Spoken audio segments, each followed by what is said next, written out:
Hello everyone, and welcome to your video talking about the difference of cubes. So here is the classic difference of cubes problem. This is the official definition of the difference of cubes. It's x to the third minus y to the third. And what we want to be able to do is we want to be able to factor this expression right here. Up until now, we've done a lot of work with factoring quadratics and other polynomials, but we haven't had anything specifically that has anything raised to the third in it. So we're going to learn how to do that. Now again, this is your fancy definition out of your book, which says that the first thing that you do is do x minus y, which is easy. That's the cube root of the x minus the cube root of the y. And then you multiply that by x squared plus x times y plus y squared. So you're taking out this x minus y and you're multiplying it then by this quadratic. And just to prove it to ourselves, we can work backwards and FOIL this out. So we get x to the third plus x squared y plus xy squared minus x squared y minus xy squared minus y to the third. All I did was FOIL that out, and now I can say, well, here's a positive x squared y, which is going to be eliminated by this negative x squared y. And here's an xy squared, which is going to be canceled out by this negative xy squared. So the only terms I'm left with are the x to the third minus the y to the third.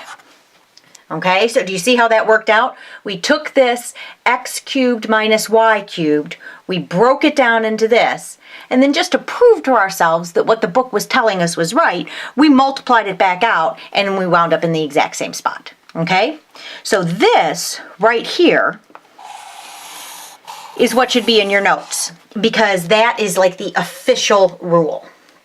Now, official rules are good and all, but things start to look different just as soon as you add in numbers that don't look like x and y. For instance, we'll do an easy one first. What if we had m to the third minus f to the third? What would that look like? Well, if we pretend that the m is really the same as the x and the f is really the same as the y, then all we have to do is use this formula and plug everything in. But I'm going to make it easier on us, because I'm going to say that our x term, like whatever the x term is in the perfect equation, that will be an m in this equation. And whatever the y term is, that will be an f in this equation. So hopefully that will help you, because now whenever it says write an x, you know that you're going to write an m. And whenever it says write a y, you know that you're going to write an f. Let's see what we get. The first parenthesis should be pretty easy. M minus f, right? That's the cube root of this term minus the cube root of that term. Multiplied by x squared, and x, remember, is m, so we'll say m squared, plus x times y, which will be m times f, plus y squared, which will be f squared, right? So again, this is almost the exact same thing. We just changed the letters, right? Instead of x and y, we used m and f. Not surprisingly, it gets a little harder. Let's do another one. And this time, what I'm going to do is I'm going to write, well, first I'll write this. X to the third minus y to the third equals what? Do you remember? X minus y times x squared plus x times y plus y squared. Okay, that's what we got going on here. This is our fancy book formula. All right, so now let's say we have this problem. Let's say that we have 125 m to the third minus 8, and that is what we want to reduce. Okay, so in order to factor this, the first thing that you have to notice is that you have to notice that it is a difference of cubes problem.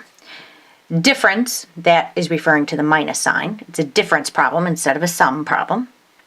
And then you have to know that 125 is a perfect cube. Now, there are not many perfect cubes I know. I know that 1 cubed is 1.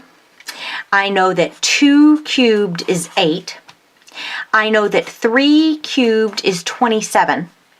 I know that 4 cubed is 64. Actually, I don't know this all the time. I only know it when I'm doing these kind of problems in math. Otherwise, this is not important information. And I know that 5 cubed is 25. 125. Anything other than those, I have to use my calculator to figure out. So I don't want you to be worried that like now you have to learn like all these cubed. No, really just a couple of them, right? And in any math book that they're being halfway decent to you, they're going to stick with these for the most part. So, okay, so now we're back. We have recognized that 125 is 5 cubed. We know that m cubed is a perfect cube. And we also know that 8 is a perfect cube. And we see that minus sign in the middle, so we know that this is a difference of cube problem. Wonderful. All right, so now what I'm going to do is I'm going to define thinking about this equation, I'm going to figure out what my x and my y is. So my x is going to be the cube root of this first term, which will be the cube root of 125, which is 5, and the cube root of m to the third, which is m. So my x, for the purposes of the pink equation, will be 5m. My y will be the cube root of 8, which is 2. So now I have defined my x and my y. Are you with me? All right, so if I rewrite this equation, x minus y times x squared plus xy plus y squared. Now all I'm going to do is I'm going to fill in these terms. So x is 5m minus y, which is 2. X squared will be 25m squared, right? Because if I square the 5, I get 25, and if I square the m, I get m squared. Plus, and now I multiply them together, so I get 10m plus y squared, 2 squared, which is 4. There you go. This is your answer. So, I like this technique, right? Where you figure out what your x is and you figure out what your y is, you write your equation, you plug the numbers in, bada bing, bada bang, bada boom. You cannot go wrong with that method. Some of you are going to try to do it in your head, which is totally fine as long as you don't make a mistake. If you make a mistake, then I'm going to say, maybe you should go back to not doing it in your head so that you can get the problem right. All right, let's do this one down here. Let's do, not in that color, we'll do it in this one. Let's do 64d to the third. You'll notice that 64 is on my list here of perfect cubes. 64d to the third minus h to the third. So, what is our x term? Well, it's the cube root of 64, which is 4, and the cube root of d cubed, which is just d. And then our y term is the cube root of h cubed, which is h. So again, if I write out my equation, x minus y times x squared plus xy plus y squared, then I should just be able to plug in these numbers. So x is 4d minus y, which is h, times x squared, so square this, so that'll be 16d squared, plus times that 4dh, plus y squared, so square your y, which is h squared.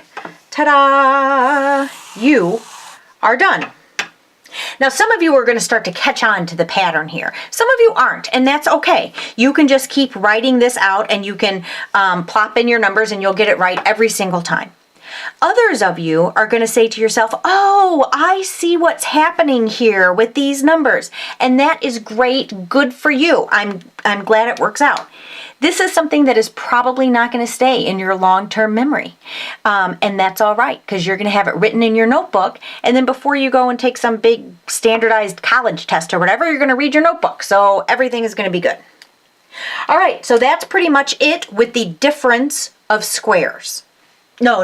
The difference of cubes. Were you listening to that? The difference of cubes.